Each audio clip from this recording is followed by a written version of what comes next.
I never thought my life would change because of a single word. But it did, on a humid summer night, when I said yes to my Uncle Jason.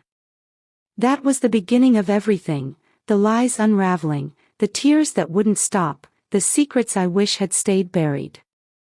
I was 21 at the time, home from college for the summer. My mom's little house in Indiana felt both comforting and suffocating after a year away. Comforting because it smelled like home, cinnamon, laundry soap, the faint trace of my mom's perfume, but suffocating because small towns had a way of making everything feel like it was under a magnifying glass. Every choice you made, every mistake, every whisper seemed to linger longer than it should. That night, I had been asleep for only a few hours when I heard a knock on my door. It was soft at first, hesitant, like someone was afraid of being caught. I groaned, rolled over, and checked the clock. It was almost midnight. "Emily," a low voice whispered. "Emily, it's me." I recognized the voice instantly. Uncle Jason. My heart gave a quick jump. He wasn't the type to show up at my door at night. In fact, he usually kept to himself whenever he visited. He was my mom's younger brother, and he had always been a little mysterious, the kind of man people in town gossiped about. He was rough around the edges, carried himself like someone who'd seen too much of the world, and though he sometimes made questionable choices, he had always been gentle with me. I got out of bed, my bare feet cold against the wooden floor, and opened the door. He stood there in the dim light, his dark hair sticking up like he'd been running his hands through it too many times, his flannel shirt unbuttoned at the top. He looked nervous. Almost frightened. "What's going on?" I whispered, trying not to wake my mom. "Can you come with me?" he asked quickly. His eyes darted down the hallway like he didn't want anyone else to hear. "Please, Emily. I can't do this alone." I blinked at him, my sleepy brain struggling to catch up. "Do what?" "I'll explain in the truck," he said. Will you come?" There was a desperation in his voice that unsettled me. Uncle Jason was the kind of man who never admitted weakness, never asked for help, never leaned on anyone. To hear him sound like this made my chest tighten. I hesitated, then nodded. Yes. That one word changed everything.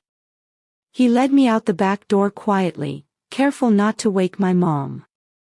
The summer night air was thick with humidity, the cicadas buzzing in the trees, the gravel crunching softly under our feet. His old pickup truck was parked at the end of the driveway, the headlights off, the keys already in the ignition. He opened the passenger door for me without a word. Once we were on the road, the silence between us stretched uncomfortably. The town looked ghostly in the dark, empty streets, the occasional flicker of a street lamp, houses asleep and unaware. Finally, I broke the silence. "Where are we going?"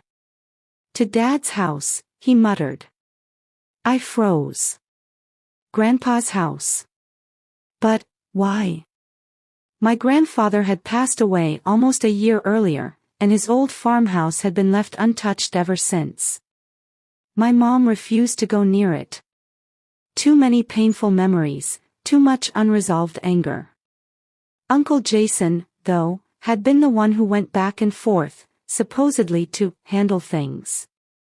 No one questioned him much, but there were whispers that he spent too much time there, that he couldn't let go of the past. "I need to show you something," he said tightly, his hands gripping the steering wheel. "I've been keeping it to myself, but I can't anymore." The way he said it made goosebumps prickle along my arms. "What is it?" "You'll see." When we pulled into the gravel driveway, the farmhouse loomed out of the darkness. It looked exactly as I remembered it, paint peeling, shutters hanging loose, the porch swaying slightly in the warm breeze. It was the kind of house that felt haunted, not by ghosts, but by memories too heavy to carry.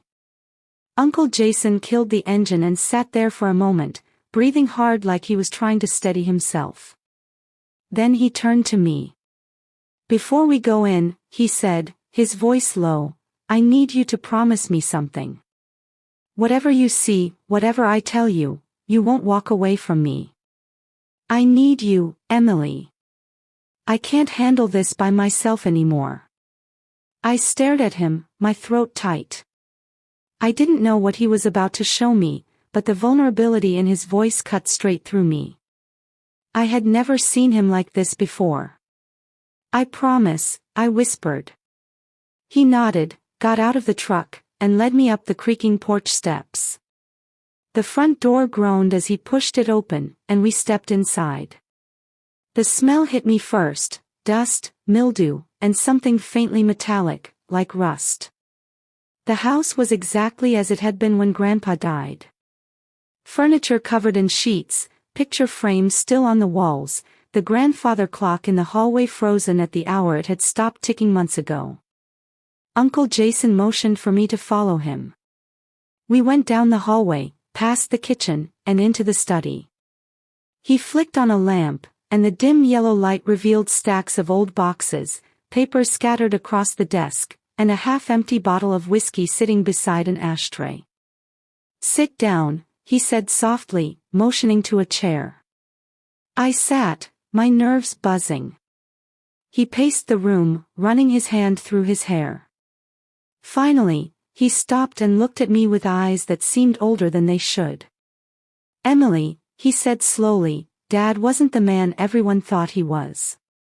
He left behind things. Secrets. And I've been trying to deal with them on my own, but I can't anymore. I thought I could protect you and your mom from it, but it's bigger than me. Bigger than all of us." My heart thudded in my chest. "What do you mean?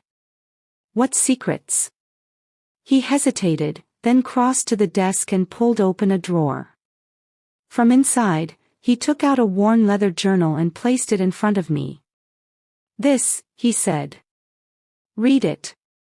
I opened the journal, my hands trembling, and began to read the first page. What I saw there made my breath catch in my throat. Please like and subscribe my channel for more romantic videos.